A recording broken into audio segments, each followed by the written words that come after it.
আমি এই কলজাটা সারাল খাদ্য কেন্দ্র আমার মেয়ের কাছে শেখা গেছে। আমার মাসুমের বাচ্চাটা কি অপরাধ করছে নির্মম ভাবে আমার বাচ্চাটা হত্যা করলো। এই বাচ্চার কথা কেউ মনে রাখবে না, এই বাচ্চাটার কথা কেউ মনে রাখবে না। 3 মাস পরে, 6 মাস পরে, 1 বছর পরে আরো নতুন ইস্যু আসবে, আরো নতুন পাপ হবে, আরো বড় বড় ঘটনা ঘটবে। এরপরে মানুষ এই বাচ্চাটাকে ভুলে যাবে।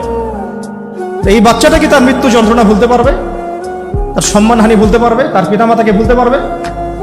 এখন প্রশ্ন হচ্ছে, তার পিতাকেও যদি আমরা জিজ্ঞাসা করি, ইসলামে রেপের শাস্তি হচ্ছে মৃত্যুদণ্ড, আর ব্যভিচারের শাস্তি হচ্ছে অর্ধেক কোমর পর্যন্ত পুঁতে পাথর নিক্ষেপ করে হত্যা করা। এবং বিবাহিত ব্যক্তি হলে এই শাস্তি, অবিবাহিত হলে 100 বেত্রাঘাত, 1 বছরের নির্বাসন এবং সমাজ থেকে বয়কট করা। আর ধর্ষণ হলে সরাসরি মৃত্যুদণ্ড। 3 মাস সময় লাগার কথা না, 3 দিনের মধ্যেই করা সম্ভব। এটা শরিয়া আইন, এটা আল্লাহ রাব্বুল